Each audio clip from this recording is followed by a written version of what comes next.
Right, I enjoyed that. Thank you very much. I'm not quite sure how to start because I don't think I've ever been trolled before at the beginning of a session, but the BBC with its terrible predictions of climate change. I'm Jamie Coomarasamy, by the way. I am a presenter, host for the BBC Radio, and I hadn't seen that before. Peter keeps these things a closely guarded secret. But I do know John Hammond, the guy that featured in that, he actually works for the BBC now. He's a meteorologist. He's also a newsreader. We often share a studio together. I will see him in about 3 days' time in the studio. I can tell him he was the star, one of the stars of the Halifax Security Forum.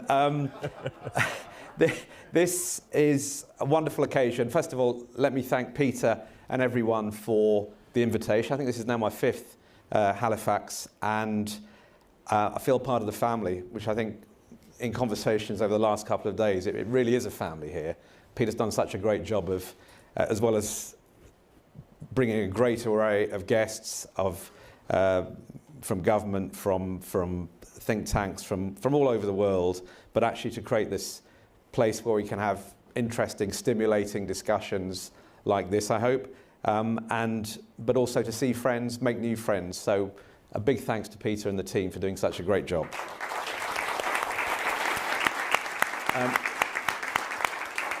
For understandable reasons, the main focus of this weekend has been the Russian invasion of Ukraine, the war, a war of choice, a war for territory, a war with existential implications for the people of Ukraine.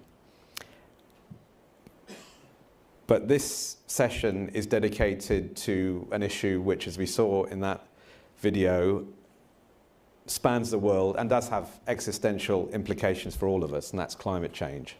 The title refers to water, and water, of course, is the most visual, the most tangible manifestation of how our world is warming and the impacts that we all feel as a result of it. These extreme events linked, and no one doubts the linkage. You might debate to what extent they are caused by, but certainly linked to our warming planet. And as we saw there, this year has seen some incredibly extreme, we call them extreme, they're becoming more and more, sadly, run-of-the-mill events, but still extreme nonetheless.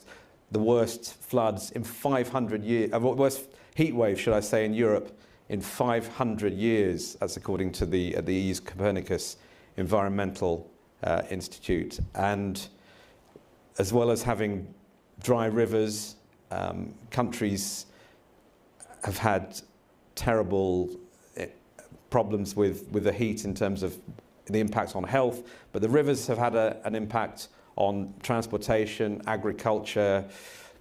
In France, for example, nuclear power plants unable to get the water they need to be cooled. And then, of course, we've had the drought in the Horn of Africa, which has led to, 20 million people facing starvation, 7 million children facing malnutrition, killing livestock, killing livelihoods, displacing large numbers of people, and we'll talk about that during this panel. And then places like Pakistan having the opposite issue, the problem of flooding, which in Pakistan's case took in a third or so of the country. I think in a North America analogy, at one province, Sindh, the flood waters covered an area of the state of Virginia. Nigeria, Australia, the list goes on, Chad, Honduras. Basically, climate change and its impacts are here and are in our face. And for this discussion, we have 3 people who are going to address various aspects of it. Now, I want this, excuse this pun because I'm prone to them, I do want this to be free-flowing as a conversation. I want to bring you all in as soon as possible, but I do want to start with our 3 panelists, starting, in fact, 3 panelists who are a trio of acronyms, I would say. We've got MEME, not that sort. We've got HIAS, and we've got COVE. So we've got 3 different acronyms. which will help us anchor where we are. I'll start with meme. Dalia Siada is an expert on international security. That's her field of study. She's from Egypt. She works between Egypt and the United States. And meme stands for her Center for Middle East and Eastern Mediterranean Studies, of which she's the executive director. Next along, we have Mark Hetfield, who is president of HIAS. HIAS stands for Hebrew Immigrant Aid Society, which tells you about the origin of this humanitarian organisation, but not about its global reach now. 27 countries you're working in? 22. 22. Say 27. 22 countries. It's a humanitarian organisation, works with refugees, works with people who are forced to migrate for a whole variety of reasons, but one of them certainly is our changing climate. And last but not least, our local panel member, Melanie Nadeau. So appropriate that her name has the French word for water in it. I'm sure you all speak French, so think about it. She's the CEO of COVE, which is a Centre for Ocean Ventures and Entrepreneurship based here in Halifax. She is someone with a naval background, was in the Canadian Royal Navy, an engineer by training as well, and works now on sustainable innovation, on solutions. So very much a solutions based person on our panel, looking at how to mitigate the impacts of climate change, and we'll talk about some of the sort of innovative work she's involved with here as well. But perhaps having introduced you, I'll get you to slightly introduce yourself as well, and maybe a question, because we are talking about climate change on the day, or just after, the COP27 conference has wrapped up, appropriately enough, in Egypt, in your home country, Dalia, and you were there right at the beginning of COP27 for the youth part of it. I don't know if I've spoken to a couple of people here who managed to combine COP27 with Halifax as well, so I don't know if there's anyone who's been at COP, but welcome any contributions on your thoughts. That esteemed media outlet, the BBC, has just posed a question, I see, on its website. Is this the most successful or the least successful COP since Paris? I mean, what would you say has come out of this? Because on the one hand, there are some positives, notably on this question of loss and damage and commitments to countries which feel that they have contributed little to climate change but have been forced to bear the brunt of its impact.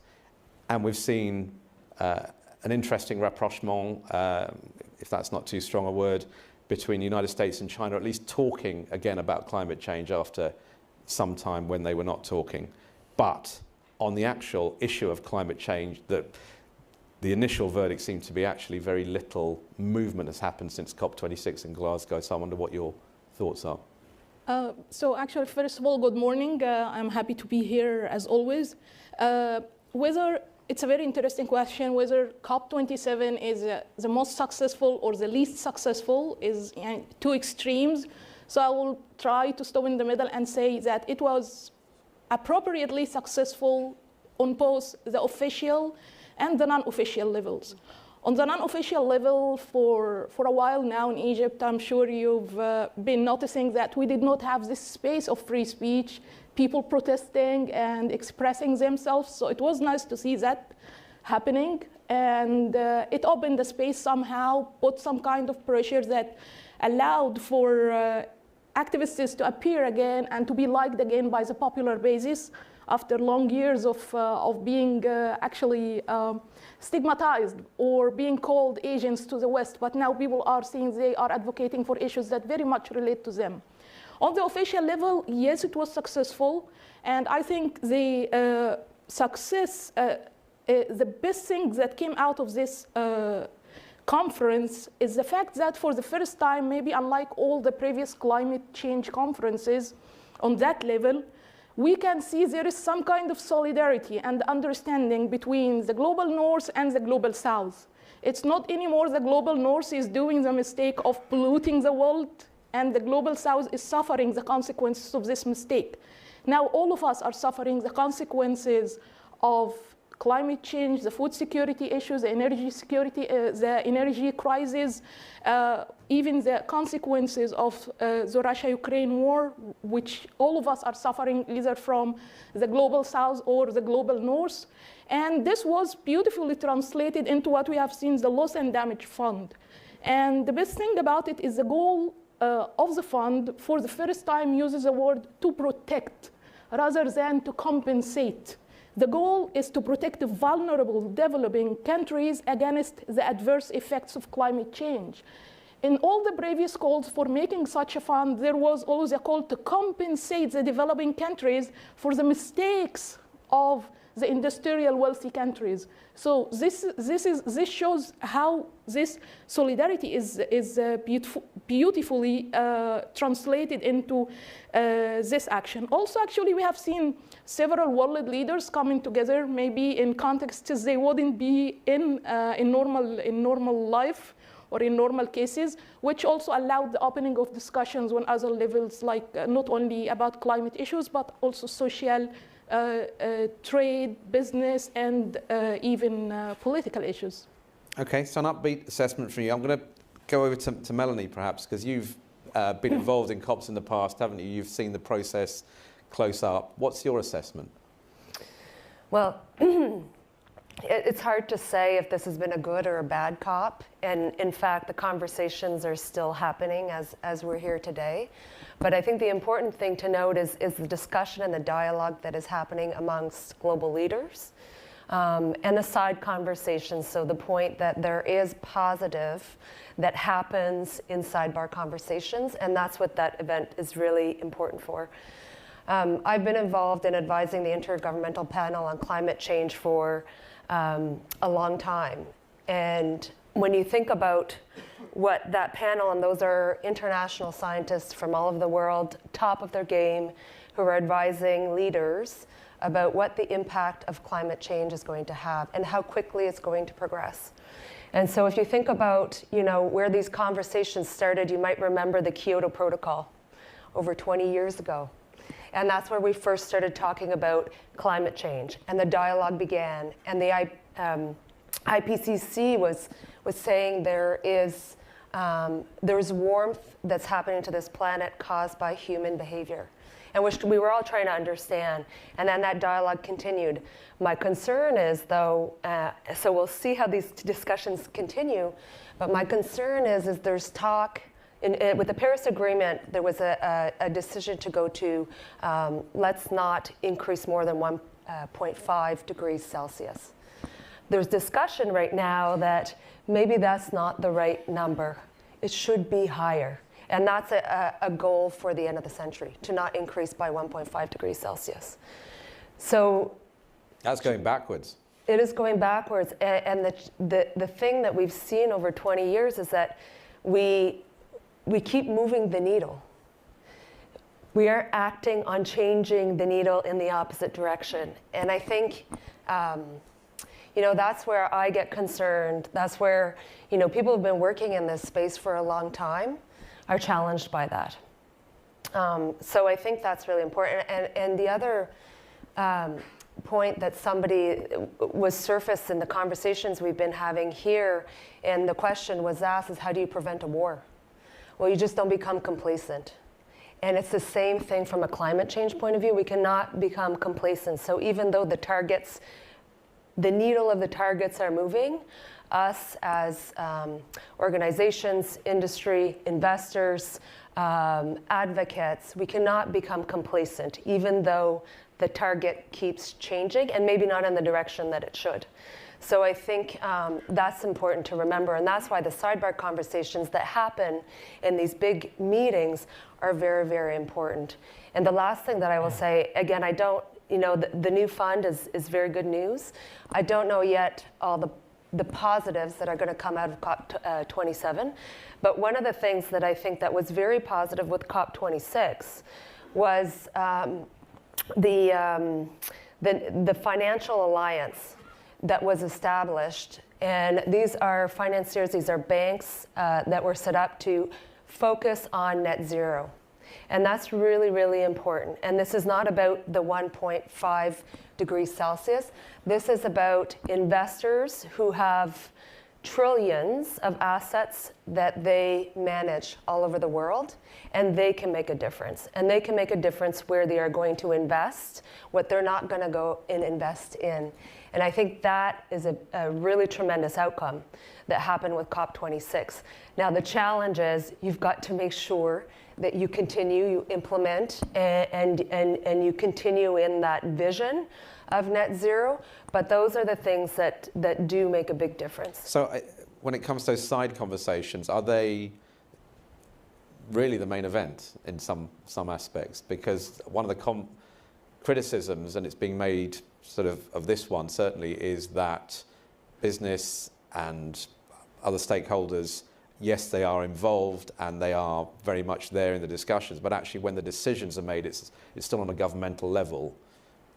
And as you, as a sort of someone who's in private sector, looking at private sector solutions, do you believe that the private sector is playing a sufficient role, or does have the kind of key role in this? Well, I'll go back to the investors. I think that there is still a great lack of investment that is going towards finding the solutions to help support the transition that will aim to reduce the impacts of climate change.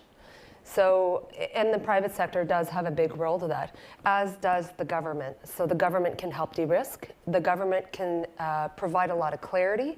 So when there's rules that are changing, that's also a very uncertain investment scenario. So when the rules are changing or the needle moves in the direction you didn't think it was going to, well, that creates a very uncertain investment climate. So whether you're in government, you're in industry, you're in financing or whatnot. And so government has a role to play in providing a level of certainty around the future so that investment, entrepreneurs, et cetera, can start figuring out how to solve these major problems that we have related to climate change. Thanks. Mark, let's bring you in because we're looking at the impact of climate change.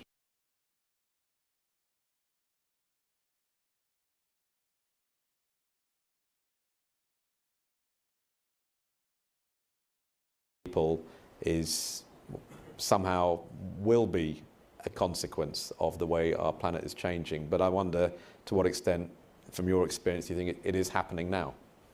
Right, Jamie. Climate change, climate migration is not something we have to prepare for because it's already here.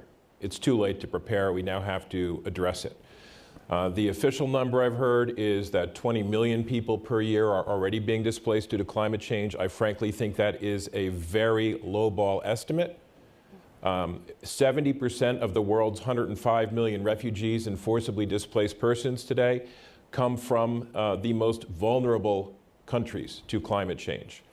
And they migrate not just because of natural disasters, although that's one reason, not just because their countries may soon be submerged by water, which is another reason, but because the land where they live, you can no longer live on it. It's too hot. You can no longer grow crops on it. You can no longer raise livestock on it. So they have to move. And the problem with the way countries are acting, governments are acting, especially those governments that produce the most greenhouse gases, is that they're not addressing the causes of climate migration. They're not addressing climate migration, they're addressing climate migrants. So governments are investing a lot of money in migration management, in keeping the migrants out of their country, rather than acting collectively that these people who are fleeing for their lives have a place to go, or better yet, that they don't have to flee at all. And part of the problem, and like so many other things we talk about at Halifax, is that the entire international framework for addressing migration, for addressing refugees, was written in the context of the Second World War. It was written in 1951 to address displacement in Europe from the Second World War. It has not been updated since. And these are not people who are fleeing on behalf because of their race, religion, nationality, social group, or political opinion, but they are fleeing for their lives. And they have no right to flee if you're fleeing starvation, if you're fleeing just to live. So this has to be addressed. What would the forum for that be? Well, I mean, the forum, and I have to say, the good news, if there is any good news, is that it's being talked about a lot. And it's talked about in the Compact on Migration that was passed overwhelmingly by the General Assembly. It's talked about in the Compact on Refugees. But it's a lot of talk.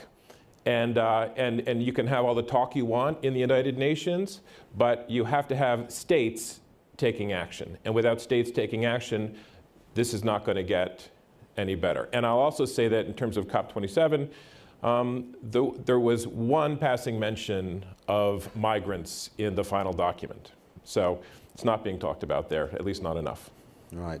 Dalia, what about in the region? I mean, the other aspect, of course, of water, and it's particularly relevant to Egypt, is the potential for conflict, the potential to argue about access to water. Egypt, Ethiopia, and the Nile is potential flashpoint. Where are we with things? Where are we with that?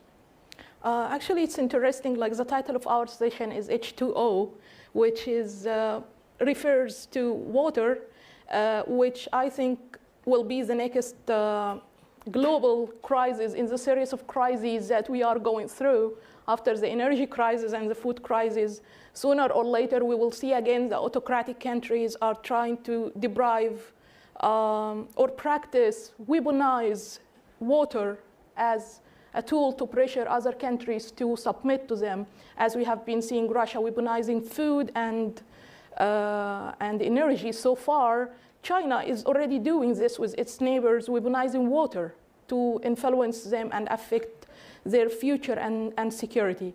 In Egypt, the case is a little bit different. I hope, God forbid, we never get to the point of a military conflict about it, but it's seriously an international security issue, this conflict that's happening around the Nile River. It's not only an African issue, it's not only an issue related to East Africa alone, because every time Egypt and Sudan try to approach the international community to intervene in this issue and try to come with a solution, it's always pushed away by saying it's not a European issue, it's not a Western issue, it's not a global issue, it's only an African issue. And every time we go back to the African Union, we unfortunately don't get to any results. For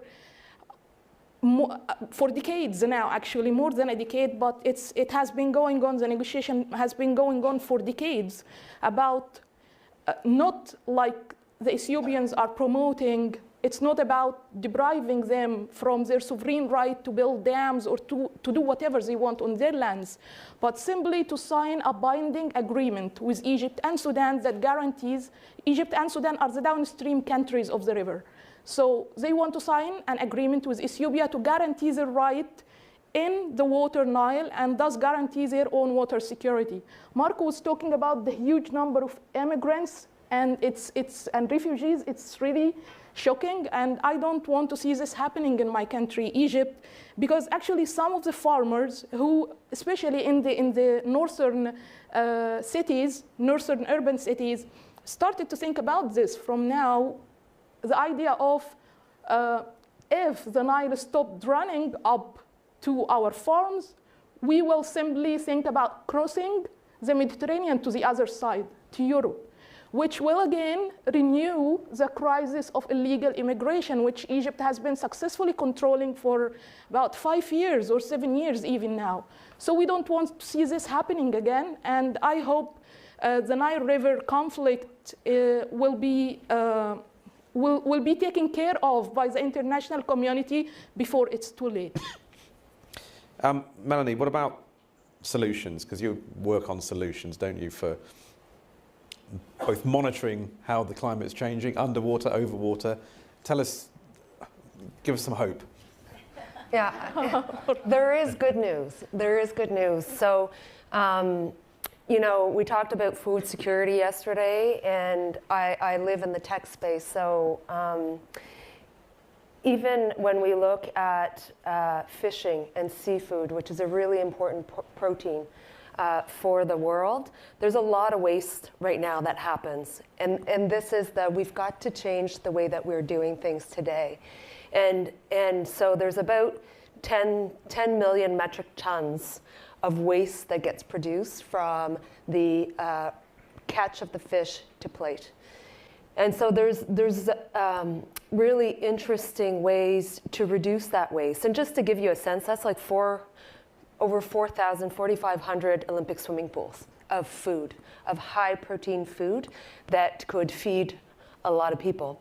So there's a lot of things right now that are happening around that from a tech point of view. One is looking at imaging and artificial intelligence to reduce the bycatch, as an example, so that it is the high protein that you're actually catching and that you're not impacting the biodiversity. The other thing that's also really quite interesting, a tech that right now that's out there is ropeless fishing gear, which is quite big all over the world. And that's twofold really interesting because it reduces this issue of bycatch and waste, as an example, with ropeless fishing gear, but it also reduces, from an environmental point of view, the plastics that are largely attributed to fishing around the world that end up in our oceans. So about 70%, 60 to 70% of the microplastics that are in the ocean are associated with fishing gear. And microplastics, the reason that they're important is because they're consumed by fish, by different species, and they're also very difficult to collect.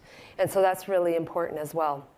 The other thing that I wanted to mention, because I've also been involved in electric vehicles for 20 years, believe it or not, but we're seeing, we're talking about China, so China is one of the major manufacturers of electric vehicles and really has a very strong supply chain, one of the world's most strong supply chain electric vehicles.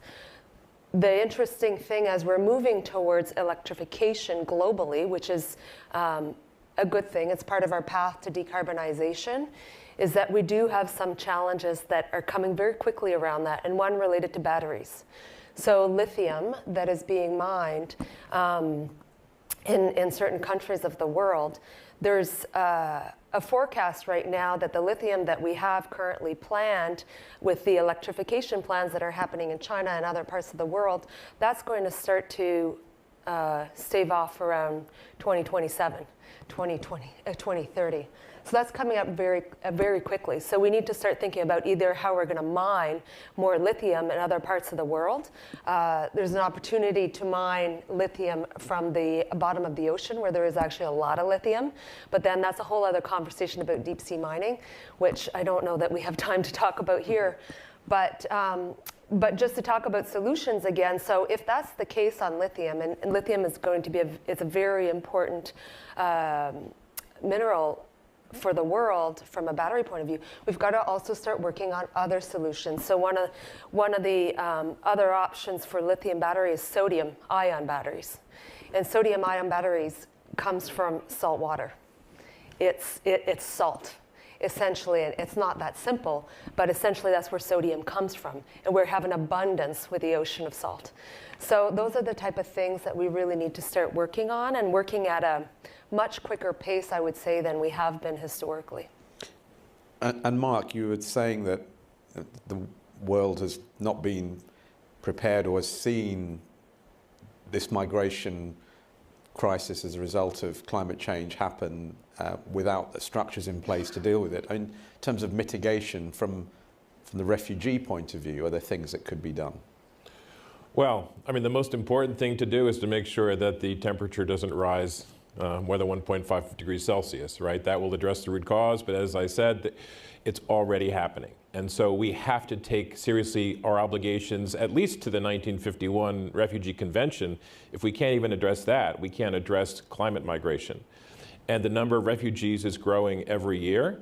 Right now, it's at the highest number in human history. Because states are not trying to find solutions for refugees. And my first year at Halifax was in 2015, where I was hoping the lesson was being learned that refugees do not present a localized problem. Right? It is an international problem, and Europe learned that the hard way in 2015 when the Syrian refugee crisis came to Europe. Right? But apparently we still have not yet learned that lesson, and we continue to focus on migrants rather than migration, and that focus has to change.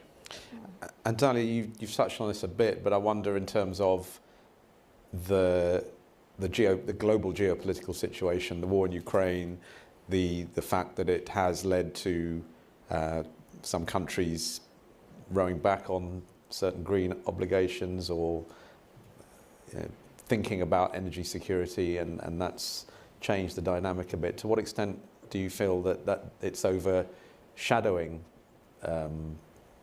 efforts to decarbonize? Actually, yeah, unlike, of course, the Russia-Ukraine war is so tragic, and most of the countries of the world has condemned this war, but I don't know, somehow I can see a bright side coming out of this war in terms ways that it's pushing certain actors on the global stage to work together in a ways that they have never been working together before. Look, for example, at the water crisis I was just speaking about a moment ago, how it's encouraging both countries like Egypt and Israel to come together to cooperate on energy issues, exporting natural gas to Europe, and also cooperating on issues related to the distillation of water. Israel is very advanced in this technology, distillation technology, and Egypt went to it to ask, how can we use your technology, or how you can help us with your advanced technology to improve our ability to distillize water. And they are cooperating on this now. Recently also, speaking about the grain and the grain deal and all the issues that has been going around, we started to see better cooperation between the Mediterranean countries in terms with looking for ways to store the grains and to improve even their agricultural capabilities in order to satisfy their needs. So this kind of cooperation, I think, is the best thing that's coming out of the Russia-Ukraine crisis. Also, if it would be good if, I always like to use this metaphor, we are now seeing some kind of mobilization between mobilization of the arsenal of democracy against the arsenal of autocracy. And it's because of this Russia-Ukraine war. And it's definitely in the best interest of the arsenal of democracy to attract more and more people to its side. And the more and more countries that are willing, really, unlike, of course, what we are seeing in media all the time, all these conflicts and talks about different perspectives about issues like human rights, for example, between the countries of the Middle East and the United States. But I believe most of the countries in the Middle East and North Africa region are really willing to join the arsenal of democracy.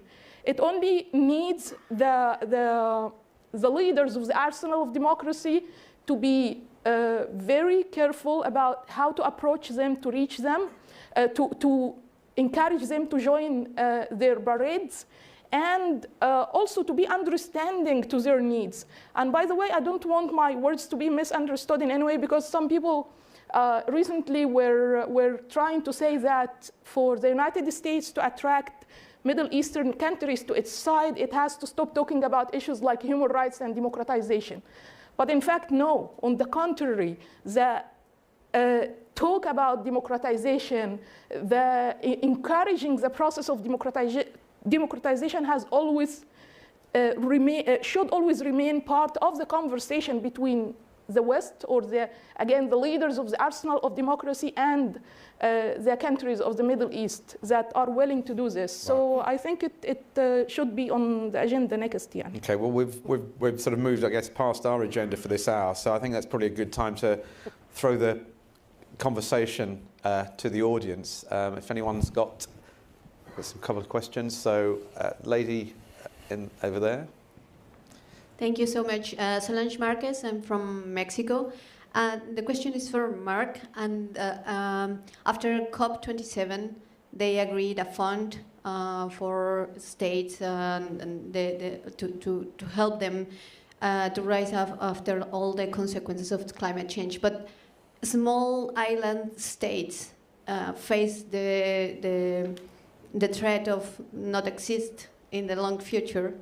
So how are we going to address them? Because during COP27, they said, okay, we will give you money, but that money is not going to help me to find another place and soil to start a new state.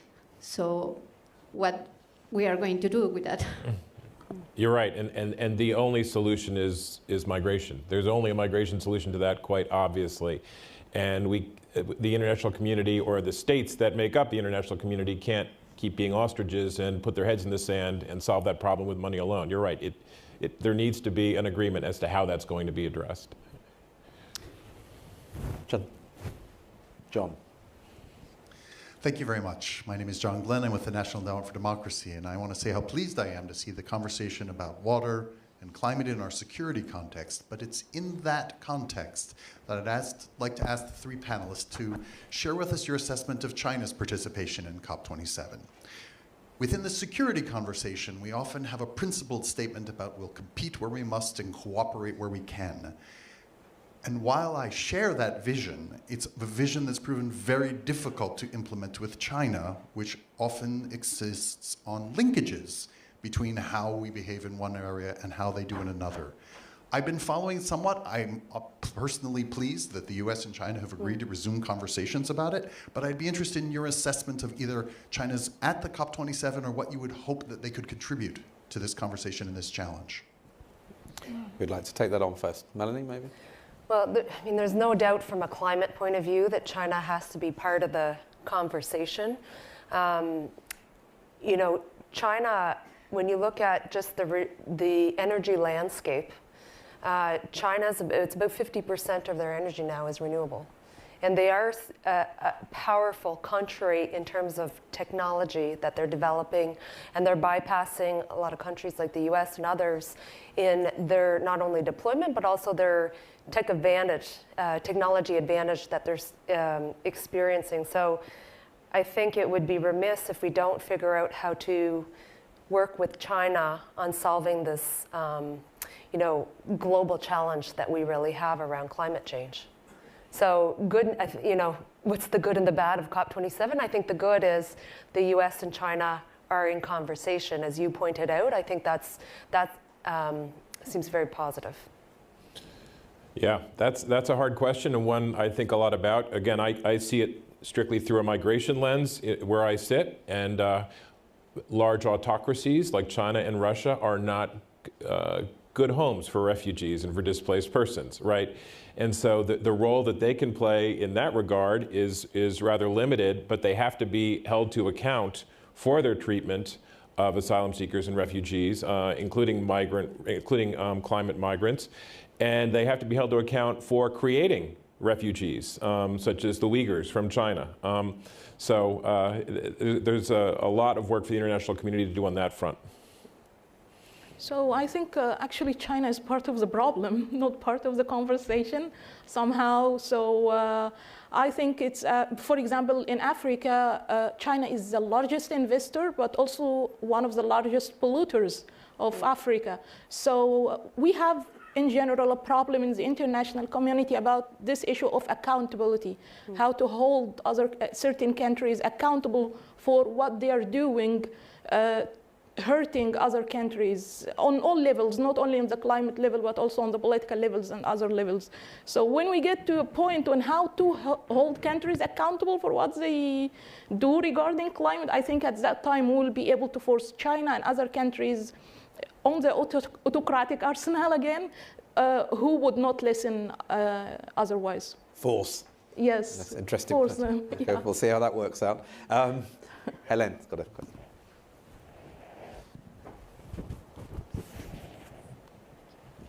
Yes, thank you very much. Thank you very much for the work that you're doing.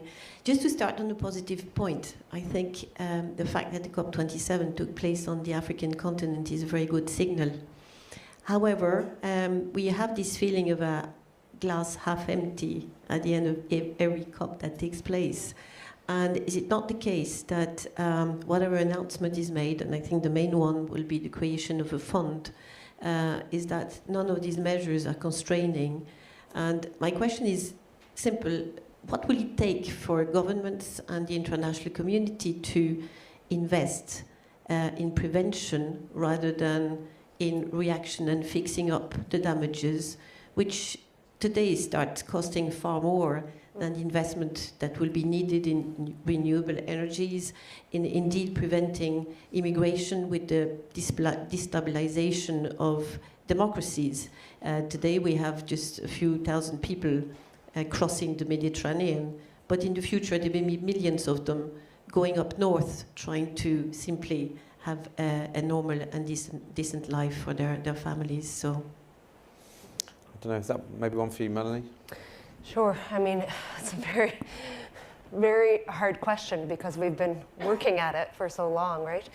I mean, even here in Halifax, so we had our most expensive storm that just happened a few weeks ago. It was post-tropical storm Fiona, and that's been our most expensive storm on record that we've had here. So, and we had the military involved in that, so the military was engaged in that. That is happening all over the world, and it's going to start happening very, very closely. So we need a lot of education for people, because they see a crisis, we move on, and then you forget about it. And then it happens again, you forget about it. So we need to engage in the conversation with governments, but also people. And people are going to be solving this challenge. It's probably not going to be the governments. The governments will set a target, a direction. They will invest, but I think people are going to make the change to try to get to a point where we're not increasing past 1.5 degrees Celsius. And people are going to be demanding, youth are going to be demanding it. And this is what's interesting around climate, because youth are having an increasingly bigger voice.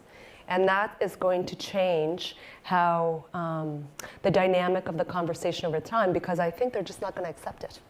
And at some point, and it's already happening, and I know you were there, but it's already happening that youth are having such a loud voice. And it's interesting when I was hearing about, we were talking about the Ukraine last night, and you know, it is a younger generation that is going to rebuild Ukraine. And they're digitizing Ukraine. It's going to be completely different. And youth are going to have a big say in what's going to happen next. And I think in climate, they're going to have an even bigger say. And so why do I care? I care because I've got a five-year-old son. And I want my son in 20 years and 30 years to be not saying, Mom, why didn't you do anything about it? And I think that's going to be the message to a lot of people. It's going to hit home. At some point, it's going to hit home. And then individually, as people, we're going to take stronger and stronger action. So not an answer to your question, but it is a hard question. Yeah, and sorry, I was remiss not asking actually, when you asked your question, if you wouldn't mind standing up and identifying yourself. I think down here was the next person. I was hoping I could sit down, Jamie. Sorry. Nancy Southern, CEO and Chair of ATCO. I really just have an observation, and I'd love you to comment on it. What's striking me about this panel, which I think has been terrific, is the world taking a bit of a siloed approach to ESG. And it seems to me that a more holistic approach to ESG should be understood and actually worked on, and perhaps even add a few of letters to the acronym. Perhaps economic, EE, security and social, defense and governance, which what you're talking about really is impacting and touching every aspect of what we talk about here in Halifax and all of our worlds. So I want to thank you all for enlightening me and providing me with this observation of what we're talking about too often is a siloed approach.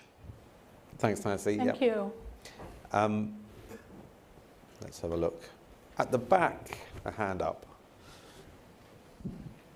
Good morning. I'm Lincoln Bloomfield from Washington. Thank you for your comments. I'd like to come back to the film that we've seen, which are incidents which have already happened, and the 1.5 degrees Celsius and timelines. And I'd like to ask the panelists this question. We hear what we're going to get done by 2050 and what we're going to get done by 2040. And the tendency of average people is to say, well, we'll get serious about it at 2035 or 2045. We have a deadline coming up, we better run faster. And there's a tendency to say, well, the government will take care of it. My challenge to the panelists is, tell us what we can do between right now and 2030 at the citizen level all over the world. What can everyone at the Halifax Security Forum go home and tell everyone they know to do right now? Thank you. Thank you very much. Well, Mark, maybe I'll start with you. Well, I mean, first of all, we all have to set an example, right? And so all of us are looking at our own carbon footprint. You know, the NGO sector, the international organizations are all looking at our own carbon footprint and urging states to do the same and to act immediately, because it is an emergency. As I said, climate change, it's not coming, it's already here. We have a 100-year storm every year now.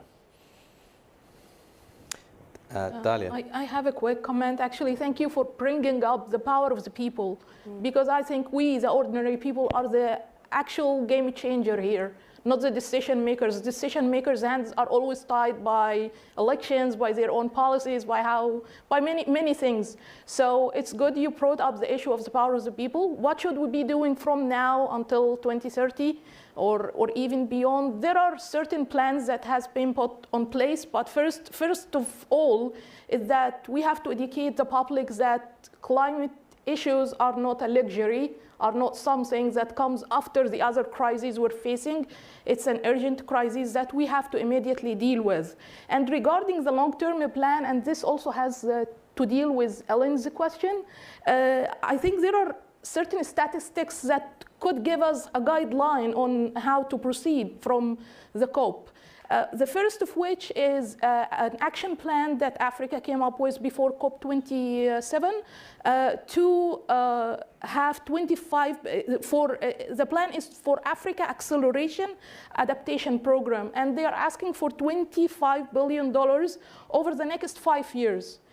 Of course, countries has promised since 29 to provide funds for the acceleration of the adaptation, especially in Africa. For example, in 29, there were promises about funding about $100 billion per year for the next 20 years, until 2020. This never happened, by the way. These were only promises. So maybe it's time now to mobilize as people and pressure our governments, or try to find even ways to fundraise amongst each other to combat this. So this is one of the plans that we may follow on.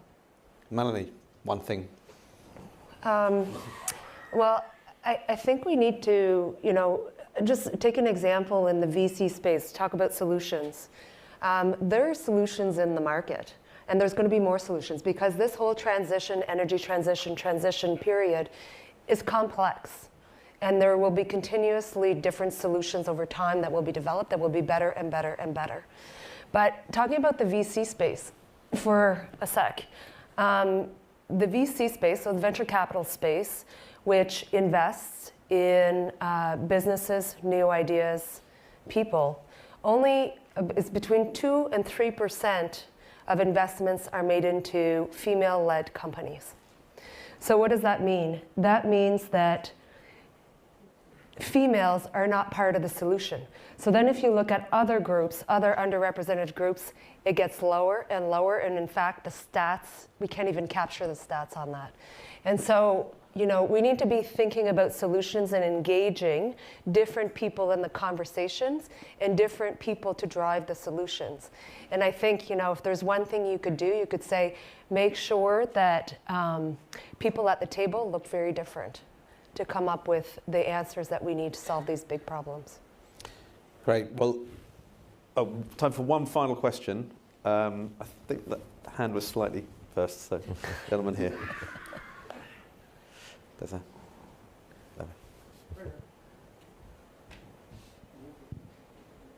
Hi, Daryl Bricker from Ipsos. So we do global public opinion research.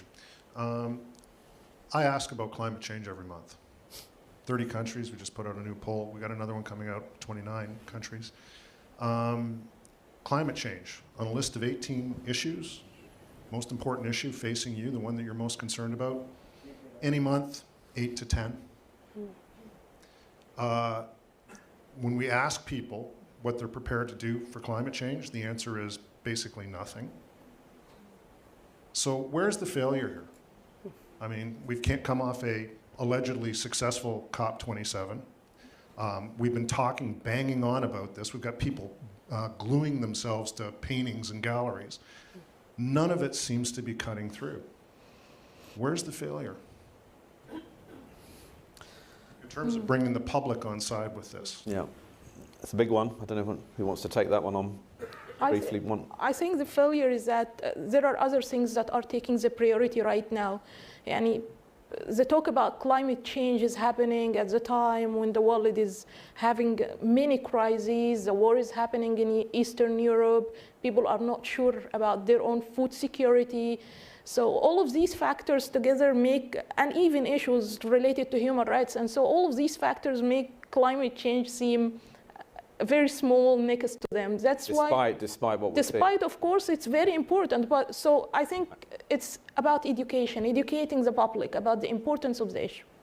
Mark, I don't really want to end on failure, but that's the way we've come to. But what? Well, and it goes to the question, what can we do right now, right, between now and 2030? And that's what we have to do, is we have to, I hate to say it, but we have to scare the daylights out of people. Like, instead of making migrants the boogeyman, maybe we should make climate change the boogeyman, because that is what's going to ruin us all if we don't address it. Every single person is going to be affected. Very briefly, Melanie? Yeah, I think it's a fascinating question because I don't understand. I don't know why, but I do think that when you're thinking about, well, two things. When you're thinking about youth, and youth are our future, they care. And I hope that they care in 20 years and 30 years where we've sort of just been complacent. You know, it's an issue of the next 2 decades. It's an issue that's so far down the road that it's very hard for people to say, well, I can push that off because I've got food security. I can push that off because there's something else going on. So I don't know the answer, but we've got to close in that gap. And I believe in youth because I talk to them and they want to have impact. They want to have impact, and they need to be telling everyone else how to do that. A call to arms, positive end. Yeah. This conversation will continue, but this particular one wraps up right now. So thanks everyone for contributing. Many thanks to the panel.